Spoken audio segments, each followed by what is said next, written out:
Thomas and the Shooting Star. It was a busy day on the island of Sodor.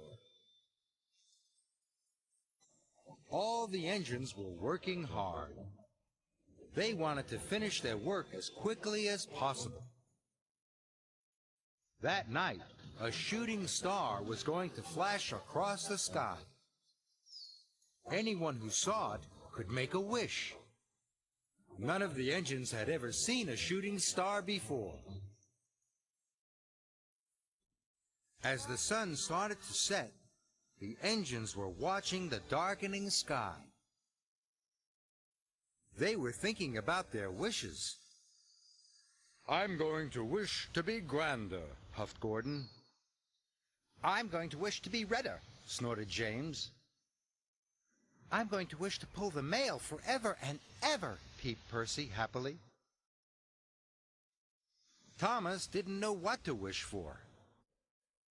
Never having to work with Diesel again, he thought. Or never wearing my snowplow. Or never having to pull smelly fish, he tooted. Sir Topham had arrived with some engineers. "The power station has broken down.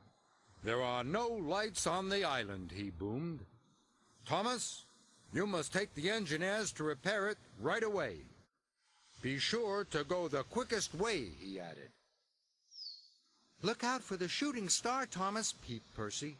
"And remember to make a wish." "I will," whistled Thomas, and he steamed away. The power station was on the far side of the island. Thomas puffed happily along. He made sure to take the quickest way. But then he came to a long, dark tunnel. "If I go through the tunnel, I won't be able to see the sky. Then I might miss the shooting star," he wished. So Thomas puffed back up to the junction.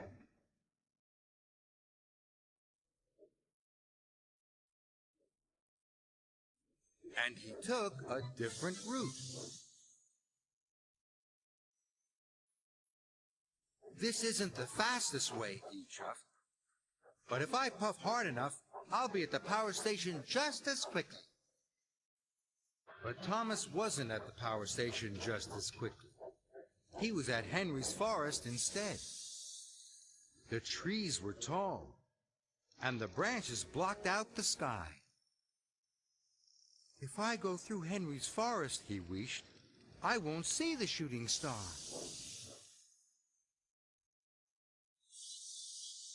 So Thomas took a different route. He puffed around Henry's Forest. His journey was getting longer and longer. Thomas came to the cutting through Shen Valley. The track through the valley was the fastest way to the power station. But the valley was deep, and the cutting was very high.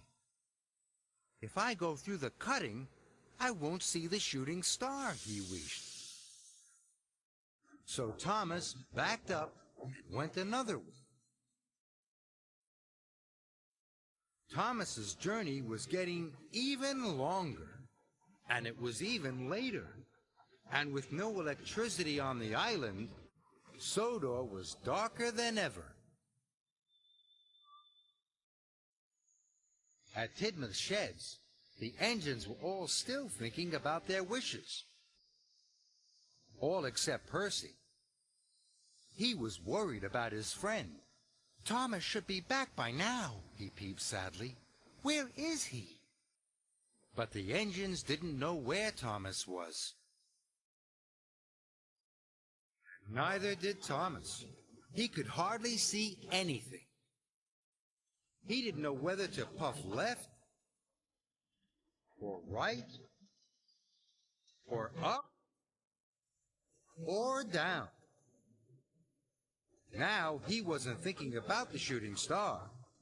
He was thinking about the power station.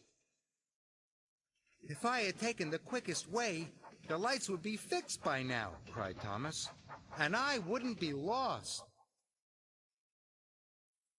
Cinders and ashes, I wish I could see. Suddenly, something flashed across the night sky. It was the shooting star. It shot across the sky like the brightest rocket that had ever been. It lit up the island from coast to coast. Now Thomas could see the power station. My wish came true, cried Thomas. Thank you, Star!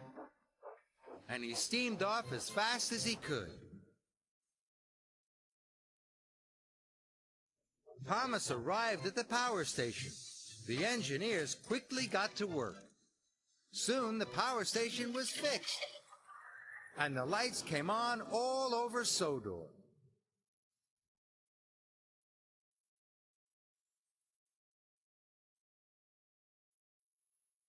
Thomas puffed happily home. He passed through brightly lit stations.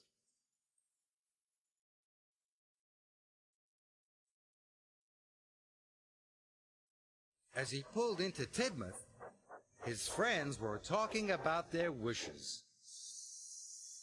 Gordon said he felt grander. James was sure he was redder. Percy was just happy to see his friend.